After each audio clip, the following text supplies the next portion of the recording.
I just repatriated, so I had to go through an entire auth flow. I was in Canada. I just repatriated, so I had to go through an entire auth flow. All right, let's go ahead and get started. And thanks everybody for joining. Let's go and have everybody introduce themselves, so we have the context of who's here and how we're collaborating this morning. So I'm Dan Shaw, member of the community committee and member of the mentorship team here. Let me go around on my list here, so I'll call you out. Aguirre, want to go next? Aguirre Abraham. I am a member of the mentorship team, the coordinator for Mentor, and currently chairing node.js Africa. Thank you. Ben?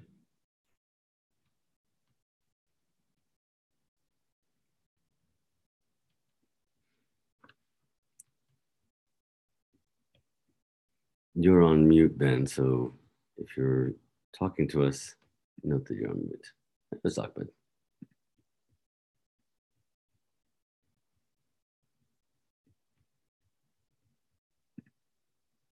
Hello.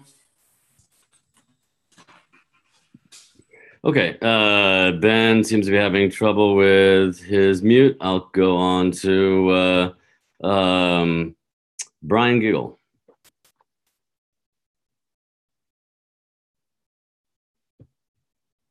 Hi, I'm a software developer. I've been working with Node and JavaScript for a few years now. I would like to help out some people figuring out getting started with Node and things. So, great. Yeah. And for folks that aren't members of the mentorship team, if you could say that you've signed up to be a mentor or mentee, just to validate. Brian? Yeah, I've signed up to be a mentor, but yeah. Great. Kostas? Yeah. Hi, I'm Kostas. I've been working with Node.js at the beginning. I started with the very first versions with WebRTC, and now I started again a couple of years ago, again on real-time communication and scaling applications as well. And I signed up for Mentor. Yeah. Awesome. Miguel? Hi. Well, I'm a backend developer in Node from 2 years ago, and also I am the responsible in my company of the cloud infrastructure. Well, I signed it as a mentor, and well, this is. Awesome. Thanks, Miguel. Ryan? Hi, I'm Ryan Lewis, chair of the moderation team, and have a history in teaching JavaScript and Node at the university level and tutoring people one-on-one. So I'm interested in the working group, not necessarily mentor or mentee. Great. Let's see, Zoltan? Hi, I'm Zoltan from New Zealand, Wellington, and yeah, I'm working with Node.js for years, and also as a front-end developer and researching on Victoria University. Yeah, that's me, and I try to help others to learn Node.js, TypeScript, JavaScript. So I'm happy to be a mentor. Thank you. Awesome. Great to have you with us. Thanks for getting up so early. Ahmed? Do you have enough internet to... Yeah. Hello, everyone. I'm Ahmad. I'm a member of the mentorship program, and I'm happy to have you all here.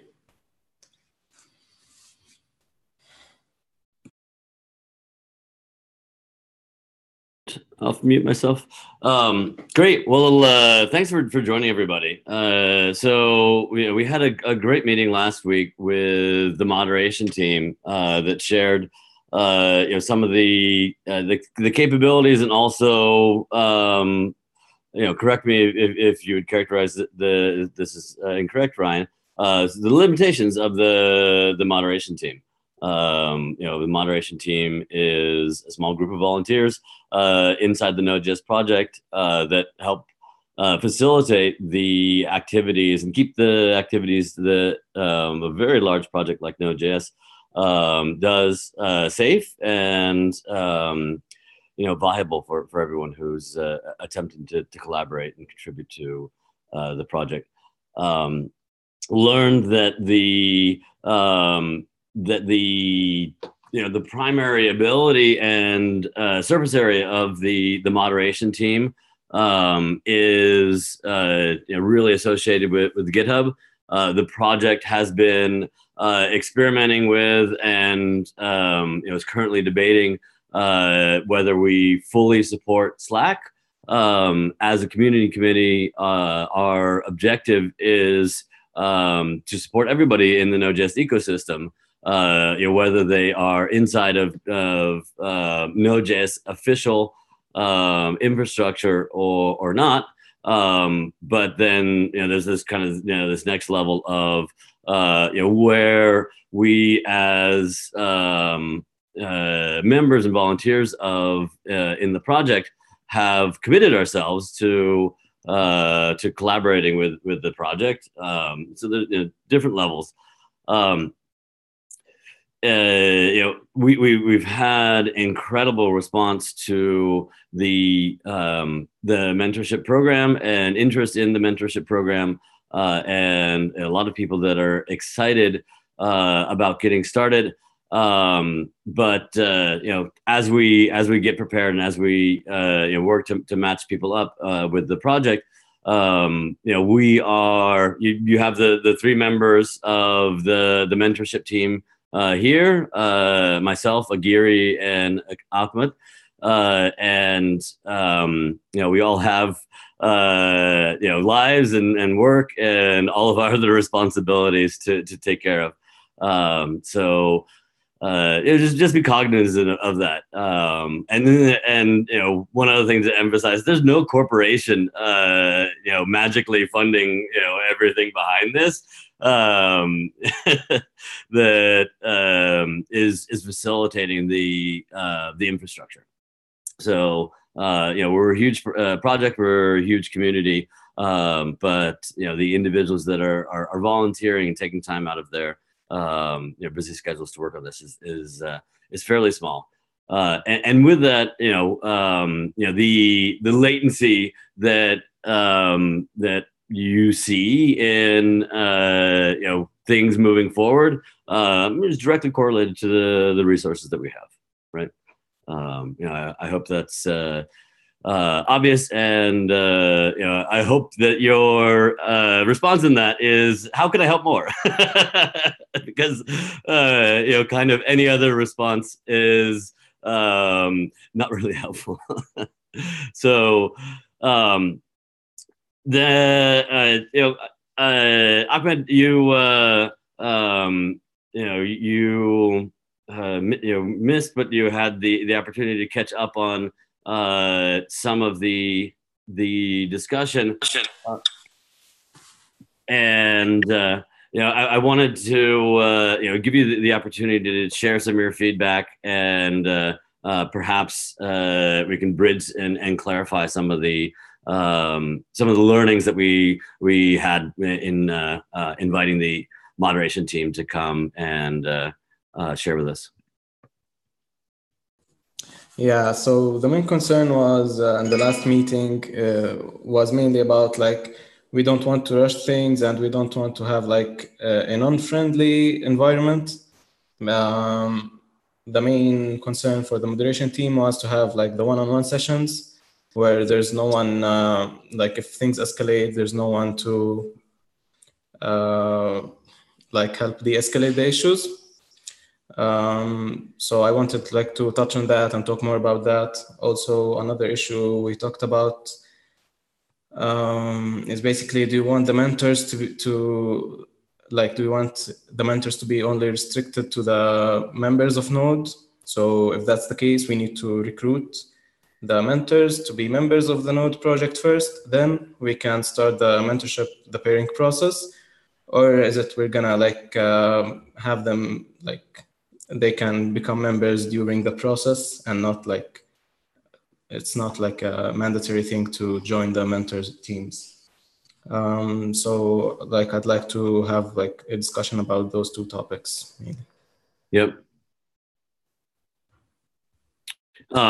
Yeah. So a couple of the takeaways that I had from the meeting that I think can help us be helped better is if we want help from the moderation team. The moderation team has tooling and practices that can be shared and applied more readily out of GitHub. And one of the as Ahmed worked to build out the original proposal and design for what we have in the mentorship program. Obviously it's focused on the best case scenarios. The folks are here to be helpful and collaborate together and make Node.js better. But the 9 years of experience with Node, and being a community born on GitHub and constantly constantly working with a very large community of individuals throughout the world. Things not you don't always have folks that come through with the best intentions. Even folks with the best intentions can can get to scenarios where there's discomfort, right? Not even necessarily bad behavior. There's also the opportunity for that. But oftentimes what happens is there's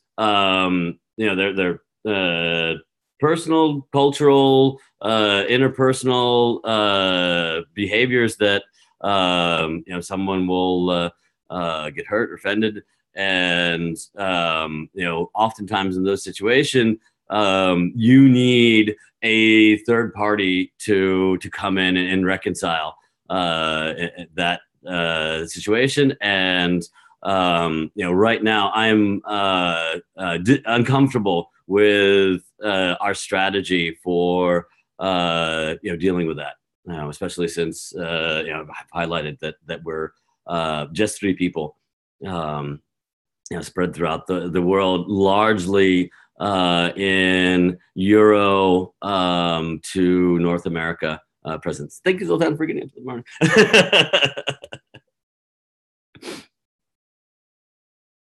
So, some of my thoughts on how we can bridge to moderation and begin to make what the hard work that the moderation team has built up and put in place, and bridge to what we're doing in the mentorship project is do the matching on GitHub, right?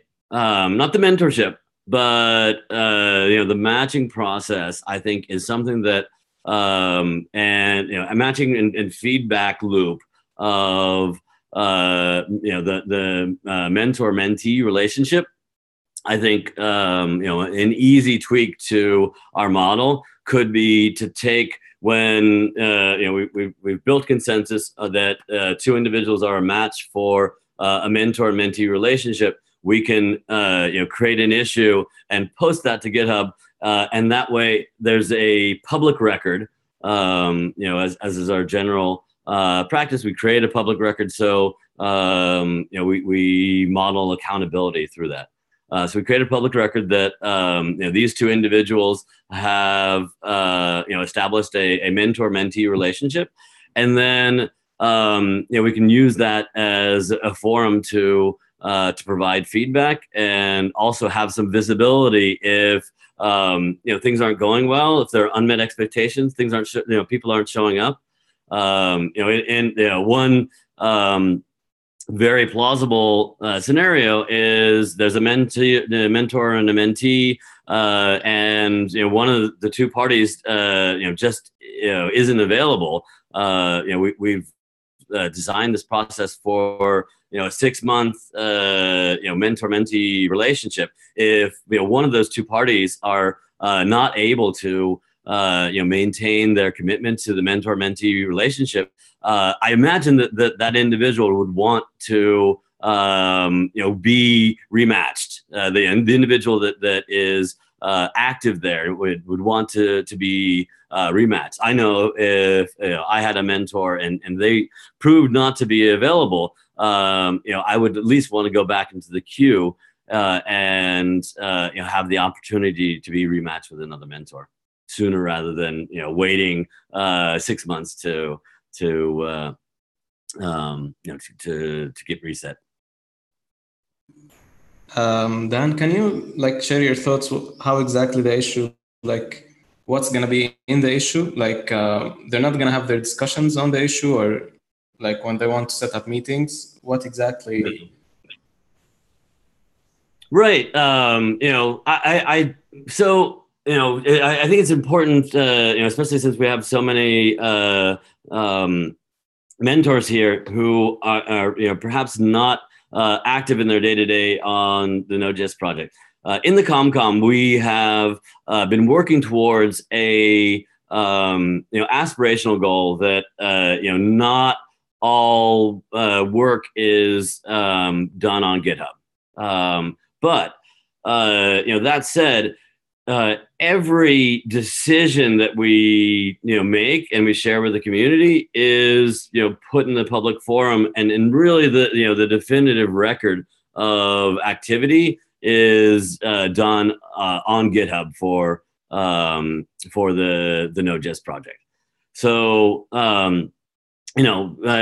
we really for it to be real and accountable and visible by members of the Node.js project, there needs to be some record of it on GitHub. So my thought there is mentor matching, and we might even have to, in our first cohort, the first batch of folks, mentor matching and a responsible member of the Node.js project are paired up, and maybe level of detail that just look at trying to establish the minimum level of work that we need to do to put in record into GitHub. I'd say when you are meeting together on a project, that you would update your issue or something like that,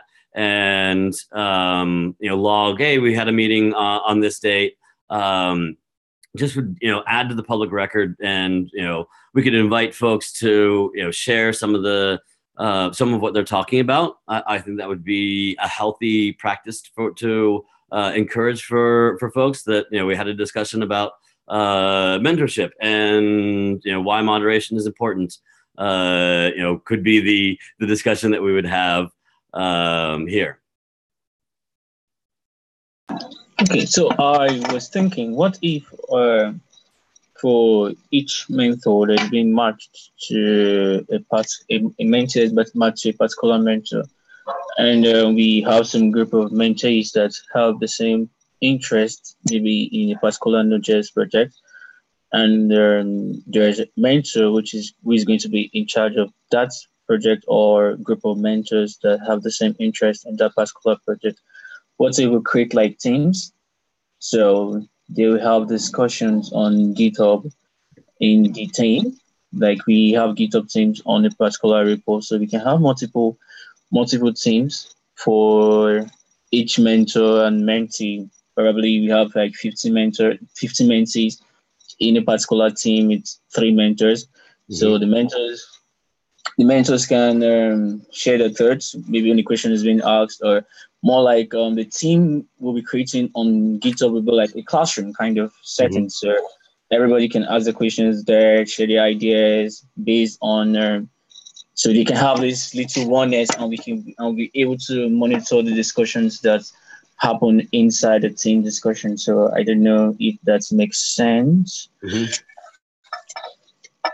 Yeah, I had a wonderful. So I was up in Toronto for Node Day Toronto, and I had the opportunity to chat with Miles Borns, the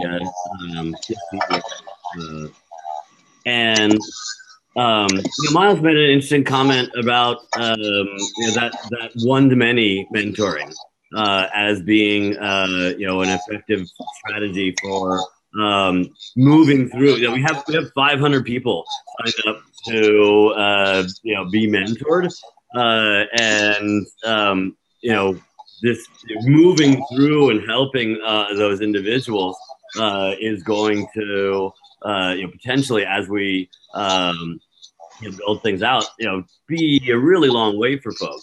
And I've always thought of mentoring as one-to-one, but I love mentoring one-to-many too. I think they're different experiences for folks, but I think we could potentially benefit and help a lot more people if we were to consider and actually provide more safety. My one-to-one safety concerns and having a mechanism for folks to deal with any sort of uncomfortable situation could be greatly mitigated by having one-to-many discussions and possibly even leveraging Node.js infrastructure and publishing as we do the public record of that on YouTube.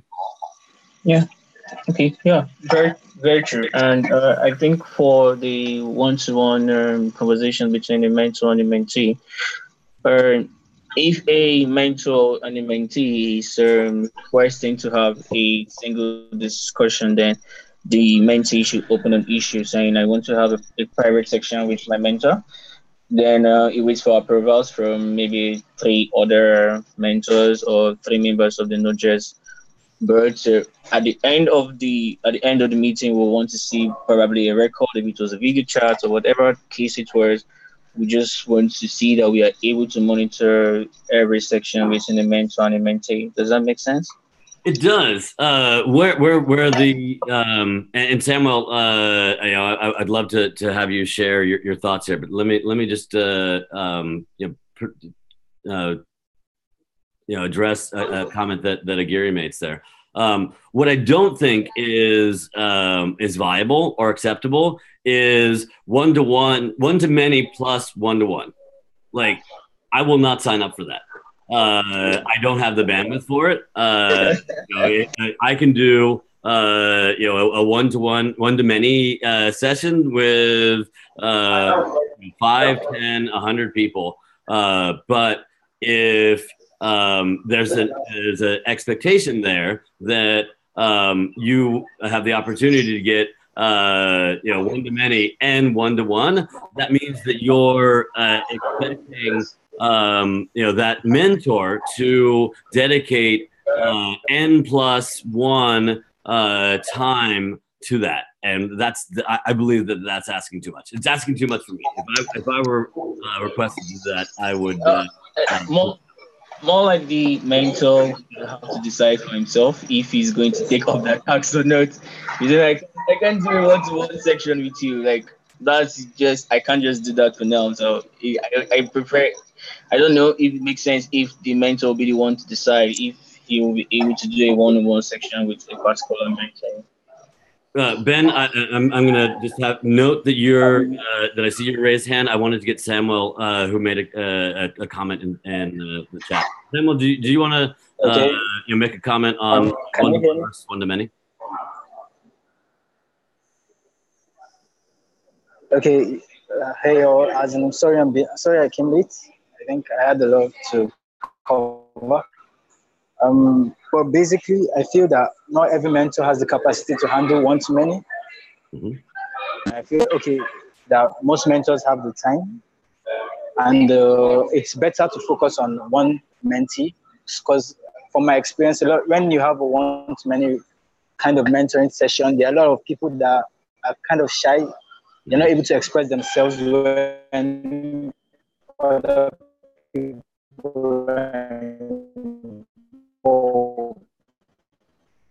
so one-on-one exposure to actually express themselves. And in the case of doing both ways, a set of a mentor is actually handling one-to-many and also one-to-one. Another mentor chooses to handle only one-to-one. It's going to seem somehow like when the mentees start to communicate with each other and they realize that a mentor is doing double the work of another mentor, it's going to feel different. So that's actually what I want to chip in. Okay, so not necessarily that a mentee is going to feel bad for you to discuss with a mentor or have a section with a mentor. The mentee has to put an issue. So definitely other mentees are going to see that this person wants a private section with his mentor. So the mentor is not going to do that to have a private section with you, then it's nobody's fault. It's not the mentor's fault. So it's more like the mentor can just do that at that particular time, because everybody here is a volunteer, so you won't have to impose the tax of a mentor having a one-on-one section with you. You can't just do that. So if you want a one-on-one section, you have to discuss with your mentor. And from the issue, we know that you're having a one-on-one section with your mentor, so we know how to track the session you had with the mentor. So if your mentor is not going to do a one-on-one session with you, it's nobody's fault. It's nobody's problem. He can't just do a one-on-one session with you because he doesn't have the time to. Right. Ben, and then Beo, I see your hand up. Thank you. I think where kind of having many mentees to one mentor could work well is if we're doing a project-based approach where, you have people who have signed up, say, these 4 people want to refactor one part of the test suite, and you actually create a GitHub project and gradually move that project forward over the 6-month period. And where I think that could work well is, the nature of this mentorship will probably be fairly asynchronous. So if it's running somewhat like an open source project where you have a project with issues around it, and you're able to kind of, as problems are bumped into on those issues, kind of provide mentorship to the folks working around that project. I've seen that work fairly well. Mm-hmm. So I guess it really depends on the structure of it. Like, are we going to have project-based mentorship around a goal that people are trying to reach, or are we just trying to kind of get a group of people, say, to do their first commit on Node or something, which maybe really depends on the structure of how we approach this. Right. Yeah, I think Gary touched on if we have small squads of folks, like if it's a group of 3 individuals that's working on a project, and those individuals can take turns or work through some one-on-one relationships, I think that could facilitate some of that, but I really begin to get uncomfortable if we have too many models, right? We need kind of for the first cohort, we need to kind of pick one, and as much as possible, all try to go and do that together, and learn learn what we're gonna then take that learning forward, and like Ben was saying, iterate in an open source approach towards being able to do this better for more and help more people. Beo, please feel free.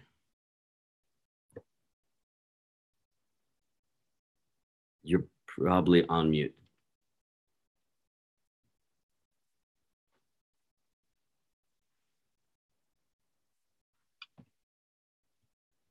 Network. I think his network is bad. Okay, yeah. So I was gonna suggest that I think we just run with the one-on-one model first of all, because that's easier to manage. Because I currently have some sort of mentorship arrangement I have, and part of the problems I've had now is I've now had some other commitments that have affected my commitment to that, group that I created. So I suggest that we start first with the one-on-one. Then we can now test the other ones, as the one-on-one is easier to manage and might be easier to scale as well. Also, how's one-on-one easier to manage and easier to scale?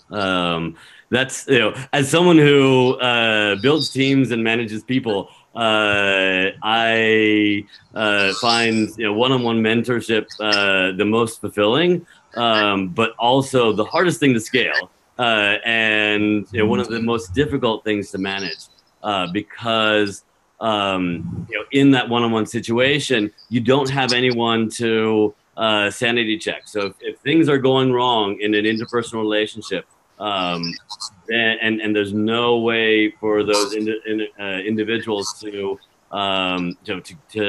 get feedback or gain understanding. I've seen that even with the best intentions go wrong many times. So that's kind of the essence of why I'm raising the concern here.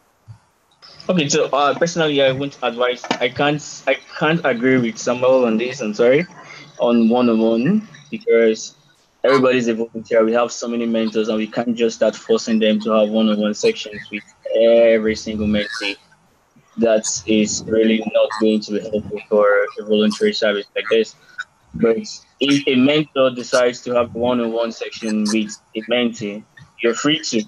But the idea should still remain that the mentor is working with a group of people, so he has to carry everybody along. But saying that the model should be one-on-one, the mentor and the mentee, we have too many mentees and too many mentors, too many mentees and few mentors to carry out the tasks of having private sections with all the mentors. So not really a strong +1 on Samuel's suggestion. And that's fine.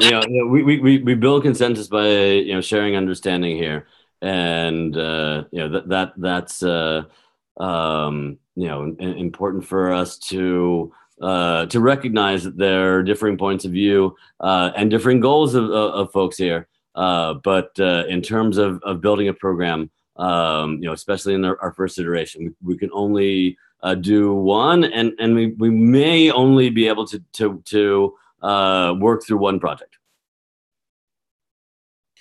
Yeah, I just want to comment on that.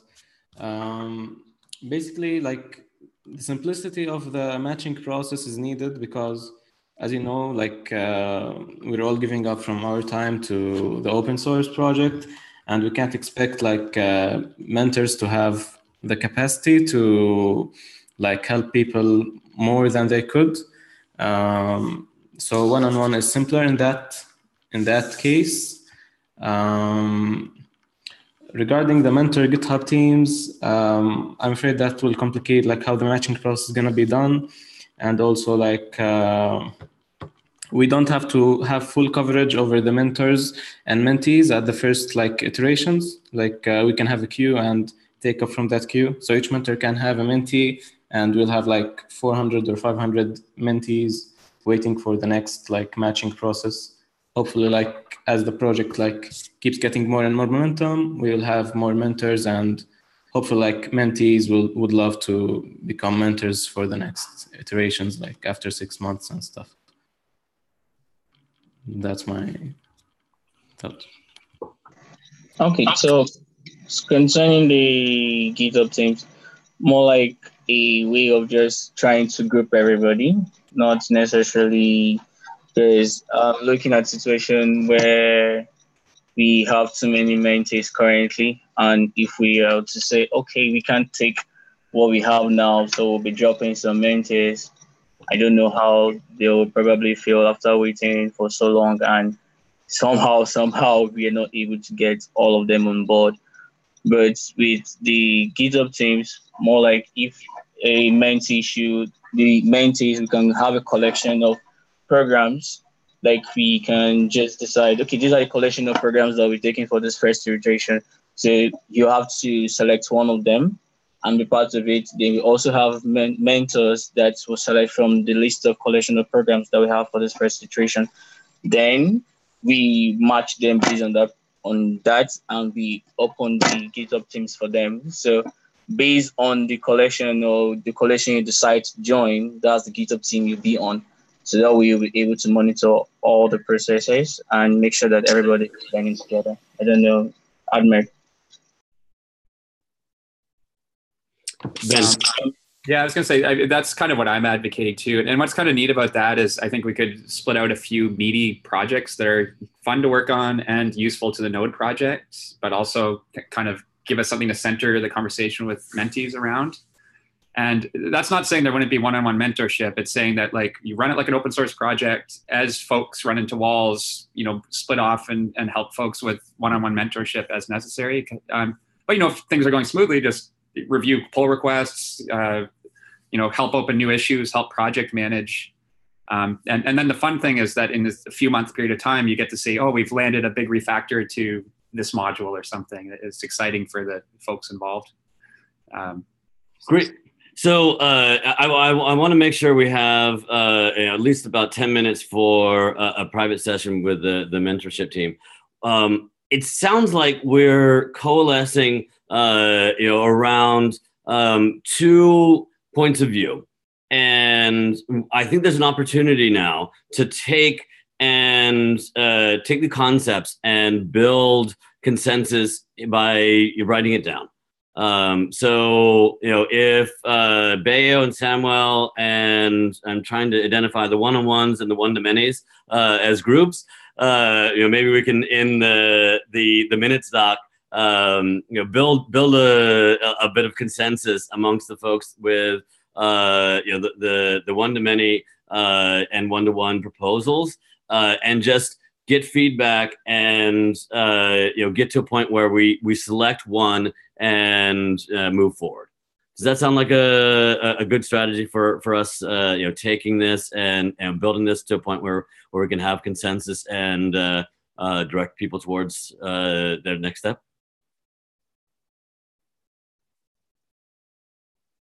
I actually think we should do that. So I don't know how are we going to get the consensus for the one-to-one and one-to-many. Should I like discuss it?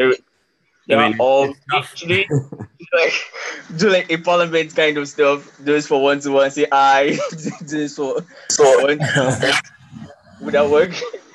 I don't feel like I think we have 2 groups now of individuals that need to you know, discuss things further, and you know, we could force a vote, but I don't think that we you know, have enough consensus that you know, or enough viable strategy in place to say, all right, we understand what we're going to actually go and do with that next step. Does that make sense? Folks, I'm happy to take a vote right now, but I don't think it would be a good outcome for either party. It might be good to talk to some mentees too and see what experience they're expecting, because you know, are they looking for more like one-on-one kind of just mentorship, or do they want to run more like an open source project? Kind of try to pull the mentees a little bit. There, you know, I've listened to a lot of mentees on that, and you know, I do think there's a bit of resetting expectation that may need to go in place, where individuals are just looking for general mentorship, and I think we're better able to really continue to offer mentorship that as it relates to the Node.js project, and as we can only build team and infrastructure here if we're investing in the Node.js project, right? That's the, that's our forum, that's our platform, and if we're not inviting those mentors and mentees to be more involved and more engaged with the Node.js project, then I don't believe that we'll build the momentum that we need to sustain the interest that we currently have. Yeah, so I think that takes us back to talking about having a list of collections that we want to work on. And that also takes us back to which I don't want to talk about anymore, we have a consensus. But I think that with what we've discussed so far today, we should probably, I don't know, get if we're going to get the mentees involved or we just do the decisions or have a quorum. But I don't think we have enough mentees involved on GitHub. We don't have enough mentors here for that. So, and lately I noticed that most of the mentees have not been very, very active. So we really need to re-strategize and have a way to get them back on board because Slack has been really, really cold for some time now. So even if you're trying to have a pool on Slack, I don't know what the outcome is going to be like. But even if we're also going to have a poll on GitHub, I also don't know what the outcome is going to be like. But if we can just say, okay, we started, so you guys should probably pick from one of these collections. Then if you're not able to meet the deadline, then you have to count yourself that you are not able to meet up with this year's mentorship program. So I'd like to have someone that's volunteering to take point on putting in an issue for each point of view. Ben, can you do the one to many? Yeah, I can do that. I'll put. I think I have enough thoughts on that. Happy to. Great. Bayo, do you or Samuel, would you like to take the counterpoint? Yeah, sure. I don't mind at all. Okay. I would love to. Sure. Great. Thank you very much. And at this point, I would like to say thank you, and we'll be back in 2 weeks. Let's work on GitHub during this time to build consensus and provide kind feedback to other people in their perspectives, and with the focus that we're trying to get and put forth something that folks can commit a fair amount of their time to. So we want to make sure that folks are bought in. All right. Thank you very much, everybody. If team members could sign off, I'll go ahead and end the YouTube stream. And